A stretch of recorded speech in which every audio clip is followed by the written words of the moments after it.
Assalamualaikum warahmatullahi wabarakatuh. Perkenalkan, saya Muhammad Alvin Syahri dari kelas Agribisnis A, yang pada kesempatan kali ini saya akan membawakan sebuah presentasi tentang klasifikasi sumber daya alam mangrove. Selamat menyaksikan. Sumber daya alam atau SDA adalah aset alami penopang keberlanjutan lingkungan hidup kita di bumi ini. Pengelolaannya sangat diperlukan untuk menjaga kelestarian siklus-siklus alamiah agar tidak terputus dan musnah.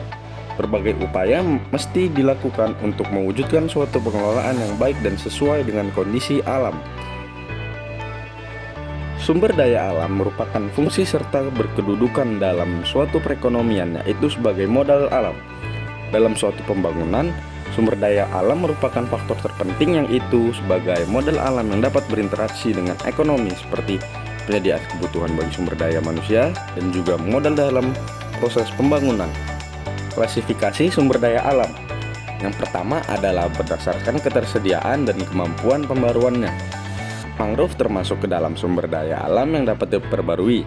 Meski demikian, kemampuannya untuk beregenerasi sangat tergantung pada kondisi lingkungan seperti sanitasi air, substrat tanah, dan intervensi manusia.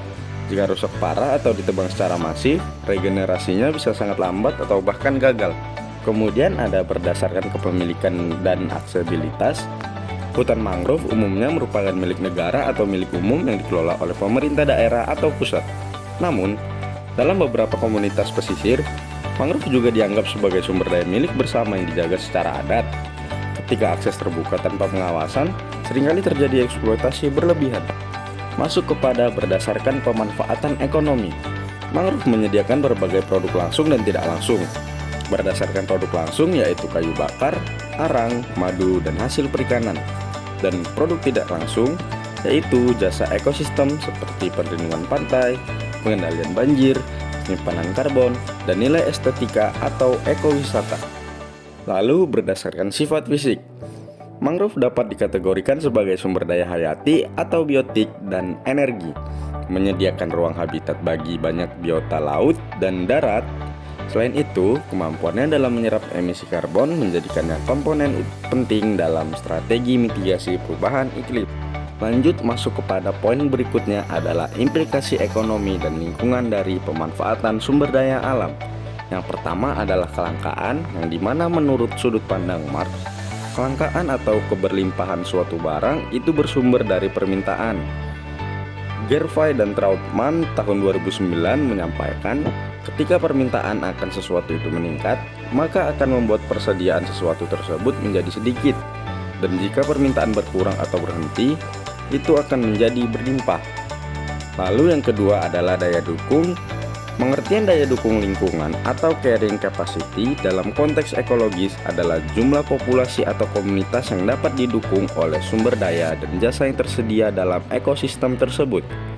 Faktor yang mempengaruhi keterbatasan ekosistem untuk mendukung keberlimpahan kehidupan adalah faktor jumlah sumber daya yang tersedia, jumlah populasi, dan pola konsumsinya.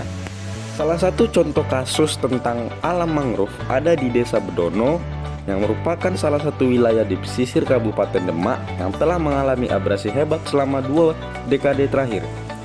Sebagian besar lahan produktif, tambak, dan pemukiman hilang akibat terjangan air laut.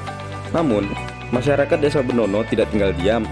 Mereka bersama organisasi lokal dan pemerintah daerah mulai melakukan upaya konservasi dan rehabilitasi mangrove. Program yang dilaksanakan meliputi penanaman rhizopora secara masif, pembangunan jembatan edukasi, dan pengembangan wisata mangrove berbasis masyarakat. Kegiatan ini telah berhasil mengembalikan sebagian fungsi ekologis kawasan, mengurangi abrasi, dan membuka peluang ekonomi baru melalui ekowisata. Sekian, terima kasih. Semoga video ini dapat menambah pengetahuan bagi teman-teman sekalian. Saya akhiri. Wassalamualaikum warahmatullahi wabarakatuh.